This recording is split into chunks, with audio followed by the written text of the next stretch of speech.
అందం, ఆరోగ్యం, ఆత్మవిశ్వాసం అనూస్తో సాధ్యం. ట్రాన్స్ఫర్మేషన్ సర్వీసెస్ పైన ఫ్లాట్ 50% డిస్కౌంట్. అనూస్ సిన్స్ 1982. నమస్తే రమ్మగారు. నమస్తే జయ. రమ్మగారు, మనకి చాణక్య నీతిలో కొన్ని చెప్తా ఉంటారు ఆయన. మంచి మంచి శ్లోకాలు కదండి. అవును.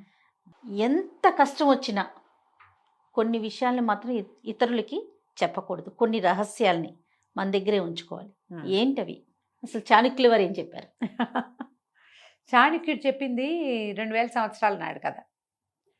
అందులో ఒక 80-90% యూజ్ అవుతాయి జయ. ఇప్పటికీ కూడాను ఒక 10% ఆ కాలానికి తగినవి అవి. ఈ కాలానికి తగింది కాదు. మరి అంతే ఉంటుంది కదా రమ్మగారు. కాలానుగుణంగా ఉంటాయి కదా ఏదైనా. అవును. సాధారణంగా మనం చూడు, ఎవరికీ చెప్పకూడని రహస్యాలు కొన్ని మనకుంటాయి మన జీవిత చరిత్రలో. మన చిన్నప్పటివి, ఫ్యామిలీ హిస్టరీస్, మనవే పొరపాట్లు, మనం చేసిన మోసాలు చేస్తారు ప్రతి వాళ్ళకి. మనుషులు కదా మనం, ఏవో వస్తాయి. అవి మనం రివీల్ చేస్తే దొరికిపోతాం కదా. అసలు ఎవ్వరికి చెప్పకూడదు. చెప్పకూడదు. ఎక్కడున్నా సరే ఒక్కసారి బయటికి వెళ్ళిందా అంతే కదా. మన రక్త సంబంధికులకు కానీ, కట్టుకునే వాళ్ళకి కానీ. అంటే వాళ్ళకి తెలిసినప్పుడు తెలుస్తుంది. మన నోటితో చెప్పకూడదు. చెప్పకూడదు. ఇప్పుడు కూడా, ఇప్పుడు మనం చూడు, ఈ పెళ్ళిళ్ళు వాటిలలో వ్యవహారాల్లో ఒకళ్ళ సంగతులు ఒకళ్ళు భార్యాభర్తలు చెప్పేసుకోవటం ఎంత పెక్కి ఊర్లైపోతాయి చేయాలి. ఎన్ని కేసులు హ్యాండిల్ చేస్తున్నారు రమ్మగారు మీరు కదా. రహస్యం చెప్పేసి దొరికిపోవటం. అది చెప్పకూడదమ్మా వాటిని. ఇప్పుడు జరిగిపోయిన దాన్ని మనం ఎలాగో మార్చలేం. మోసం చేయటమా అంటాం, వెంటనే నీకు ఆ క్వశ్చన్ ఉంటుంటుంది. మోసం చేయొచ్చా అంటాం. మోసం కాదు అది.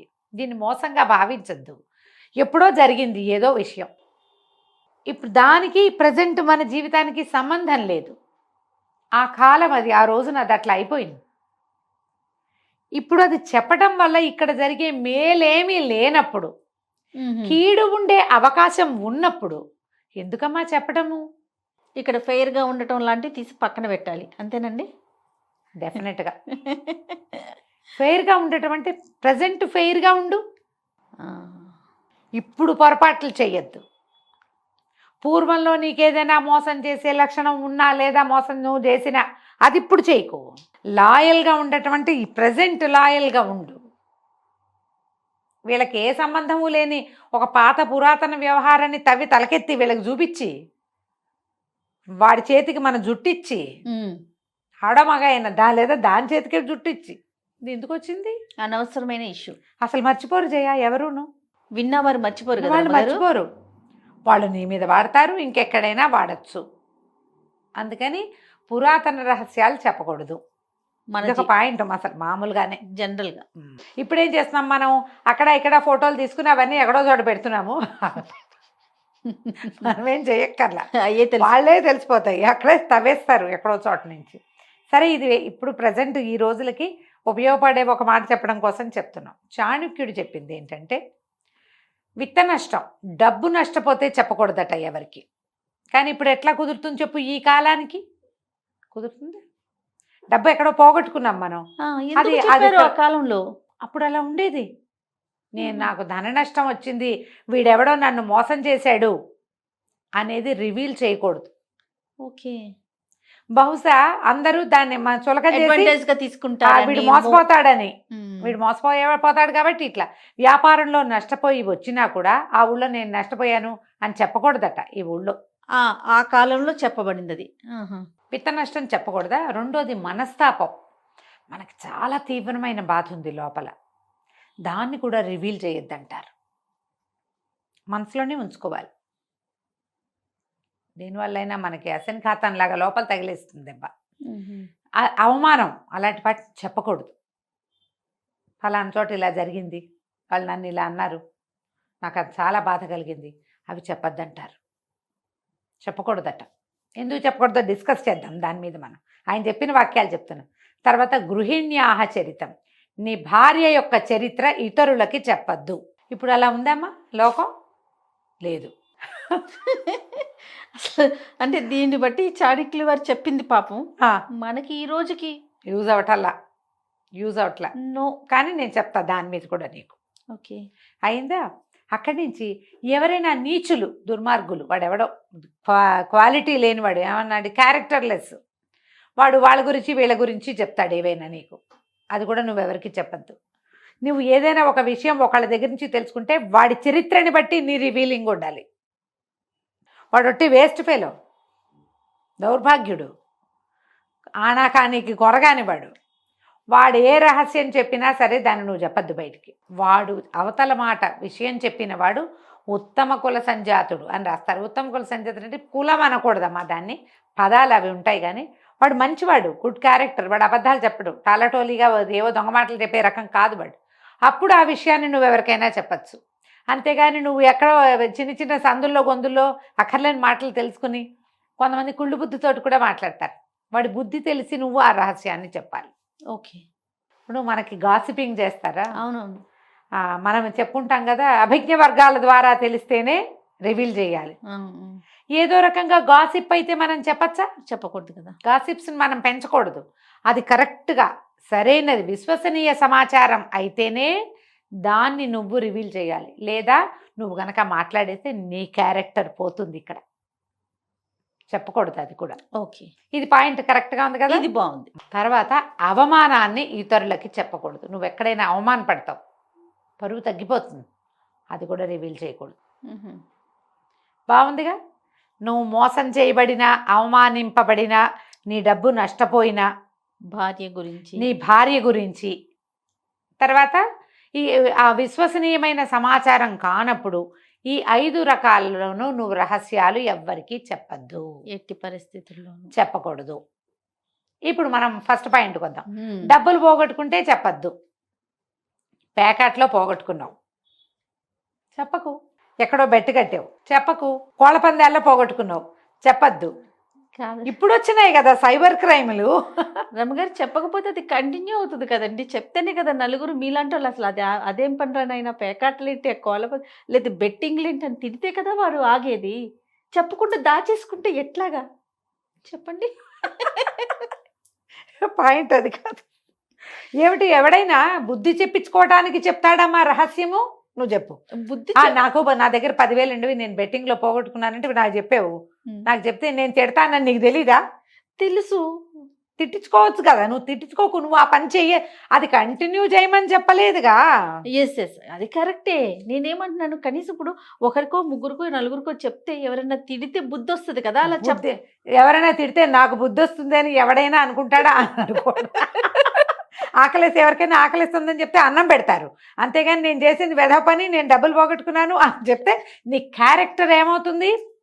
మైనస్ అయిపోతుంది, మొత్తం పోతుంది, మొత్తం పోతుంది. కాబట్టి నువ్వు డబ్బు పోగొట్టుకున్నది ఇది నీ తెలివి తక్కువ వల్ల, నీ చాతకాంతానం వల్ల, నీ అసమర్థత వల్ల, నీ చెయ్యకూడని పనులు చేసే నీ గుణం వల్ల నువ్వు పోగొట్టుకుంటే చెప్పద్దు. అదే నువ్వు నీ క్రెడిట్ కార్డు ఎవడో కొట్టేశాడు చెప్పిసావు చెప్పుకోవాలి. ఇవి లేవుగా ఆనాడు. అదేండి ఆ రోజున ఇవి లేవు, మోసాలున్నాయి. మోసం, ఆ మోసగింపబడితే చెప్పకూడదు, అవమానింపబడితే చెప్పకూడదు. ఏమంటారు, వాడి చేతిలో పోయావు మా దగ్గర వేషాలు ఇస్తావా అంటారు. వీటిలలో నీ క్యారెక్టర్ పోతుంది. అదేలే, నువ్వు జాగ్రత్త పడు. ఇతరులకు డబ్బులు ఇవ్వకుండా జాగ్రత్త పడు. ఎక్కడైనా అప్పులు చేయకుండా జాగ్రత్త పడు. ఈ బెట్టింగ్లో విట్టింగ్లో ఏవో చేస్తావు, ఏవి చేయకు కదా. మనస్తాపం ఒకటి నీకు చాలా కష్టంతో వచ్చింది, అది కనుక ఎవరికైనా చెప్పావా దాని మీదే తగ్గదు. ఇప్పుడు నాకు ఇక్కడ బుల్లెట్ తగిలింది అని నేను చెప్తే వాడు మొదటి దెబ్బ ఇక్కడే కొడతాడు. అంతేగా. నువ్వు మీరు సినిమా ఫైటింగుల్లో చూడండి, ఎక్కడ దెబ్బ తగిలిందో దాని మీద బిస్కే. మనకి తగిలిన దెబ్బని చూపించామా అది లూప్ హోల్ అయిపోతుంది. ఆ రహస్యాలు చెప్పకూడదు. ఓకే, చెప్తా ఒక కథ. ఎవరిది ఇది? నాకు బాగా గుర్తున్నంత వరకు బమిడిపాటి రామగోపాలం గారిదని నేను నమ్ముతున్నా. భరాగో కథల్లోనే ఉన్నట్టుంది. ఈయన ఒక ఆయన ఫ్రెండ్ ఇంటికి పండగకి వెళ్తాడు. భార్యకి చెప్తాడు ఆ పండగలో వాళ్ళు ఎంత బాగా చూశారు, ఎన్ని పదార్థాలు తినిపించారు, ఎంత అద్భుతంగా మంచి శంకుమార్కు లుంగి కట్టించారు, ఎంత సూపర్గా జరిగిందో చెప్తాడు మా భార్యకి.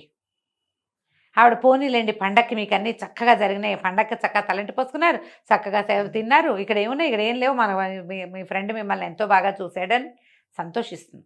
రెండో రోజు సాయంత్రమో మూడో రోజు పొద్దునో తెలుస్తుంది ఈయన ట్రైన్ ఎక్కితే ఆయన బ్యాగు పర్సు ఎవరో కొట్టేశారని. అసలు జరిగింది అది. ఆయన రైల్వే స్టేషన్లో ఉండి చివరికి భార్యకి తెలియకుండా ఎలాగో ₹1 సంపాదించి ఇంటికి వచ్చాడని తర్వాత తెలుస్తుంది. ఆయన ఏమంటాడు, ఎందుకండి ఇలా చెప్పారు, ఇంత బాధపడ్డారు, నాతో చెప్పలేదు మీరు అని అడుగుతుంది. అడిగితే ఆయన అంటాడు, అవునే ఏదో నేను అవి చేశాను ఇవి చేసా, హాయిగా హ్యాపీగా ఉన్నాను, ఠింగు రంగామని ఉన్నానంటే నువ్వు ఎంత సంతోషించావు. అందుకని అలా చెప్పాను.